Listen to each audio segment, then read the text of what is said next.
Bob in these terms, but he actually possessed a very strong spiritual and intellectual dimension.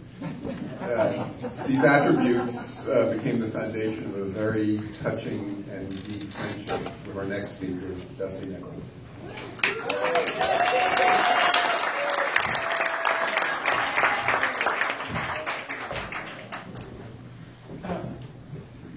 First, of course, Chris and Nancy, all of you, thank you for the inestimable privilege of being here and saying a few words about our friend Bob. The ancient Greeks believed that the gods on Mount Olympus loaned us our friends and our loved ones. They let us enjoy them, share our life with them. And then at the time that suited them, usually the time that least suited us, they took them from us. They also believed, though, that we mortals born on earth could in fact attain immortality if we lived our lives in a way that those who knew us and those who remembered us, John, I'm echoing your words, but I've always believed the Lithuanians and the Greeks share a common philosophy, as we've discussed.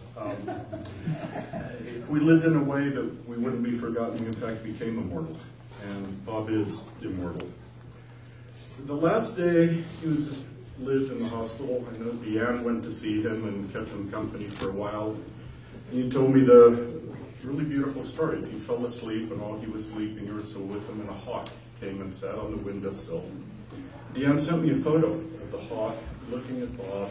It was so clear that they were communicating. And it was Bob's spirit come to take him. That same day, Randy went to see him. At one point, Randy and the occupational therapist took Bob for a walk down the hallway to a window where Bob could see the Golden Gate Bridge. And shortly after that, Bob said to Randy, "I'm ready to meet my maker." It's hard to think about this without remembering a quote of Winston Churchill near the end of his life when he said, "I am quite prepared to meet my maker. Whether my maker, on the other hand, is prepared for the ordeal of meeting me is another matter." To say that Bob was bigger than life or a force of nature, this is to demean greatness with cliches. To wonder at the medical marvel of that scrawny 135-pound body that somehow contained a heart that weighed 10 tons. This is apt, this is true, but it's incomplete. I've been struggling with picking the words that would allow me to articulate my feelings about Bob for today, and in the end, all I can say is, Bob, you were my best friend for almost 25 years. I'll always miss you. I'll always be grateful for the times that we shared. On one of the luckiest days of my life, almost 25 years ago, the reason it was lucky was I knocked on the door of the Dolphin Club and nobody answered.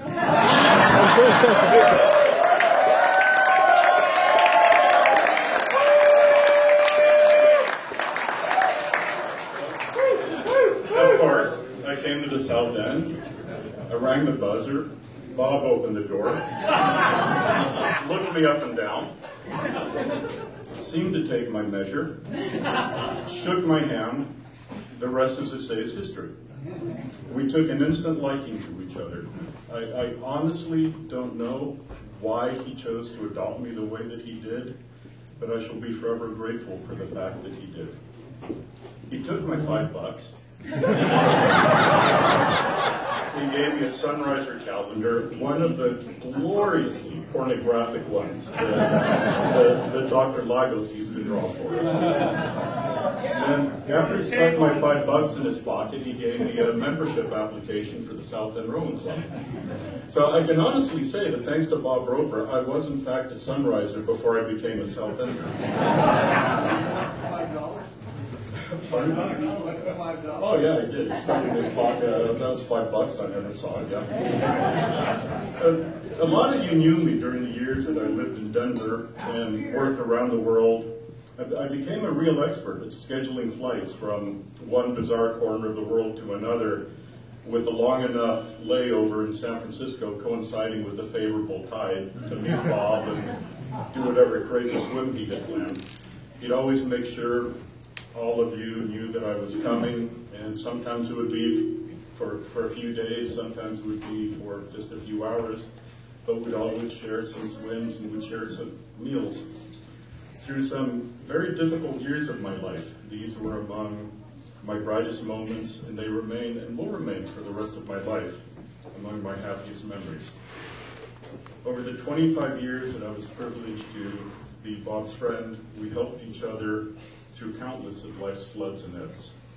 We used to joke that we'd really lost track of who was helping whom. We just accepted that fate or the gods or whatever force one believes in had thrown us together, and we'd make the best of it. One of the many bonds that Bob and I shared was our love of books. He was always asking me to bring him books or order books or recommend him books, and he would devour these, and then we would talk about them. One year for his birthday, I asked him what he wanted, and he said he wanted a dictionary. I bought him a dictionary. I took it to a bookbinder south of Market, had it bound in black leather, and embossed Roper 1721.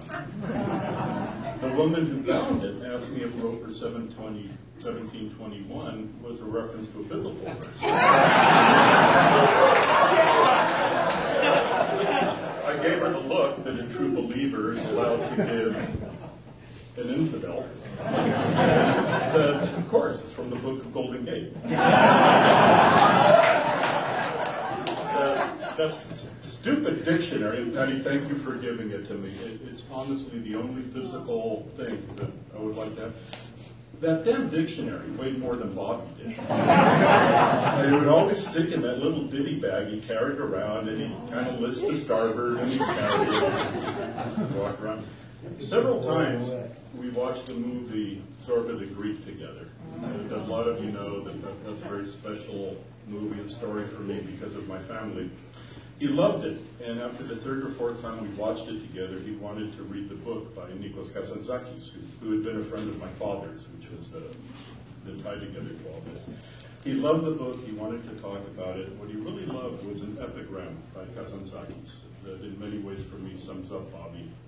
It's entitled 3 Prayers for 3 Souls. First prayer is, Lord, I am a bow in your hands. Draw me lest I rot from disuse. Second prayer is, do not overdraw me, Lord, for I fear I may break. The third prayer is, go ahead and overdraw me, Lord, and who cares if I break? Yeah. Given Bob's lifelong motto, anything worth doing is worth overdoing, it's not hard to pick which of these 3 appeal to him. As all of you know, and has been mentioned, Bobby loved the poems of Robert Service. Cremation of Sam McGee always seemed apt for a group of cold water swimmers. I know many of you will remember Bob and Sharko reciting it together at Tomales Bay Chomps. I know that Sharko shares my gratitude to Bob for his love and friendship and his help preparing for swims, in Sharko's case for the English Channel. And Sharko will join me now for Sam McGee. All of you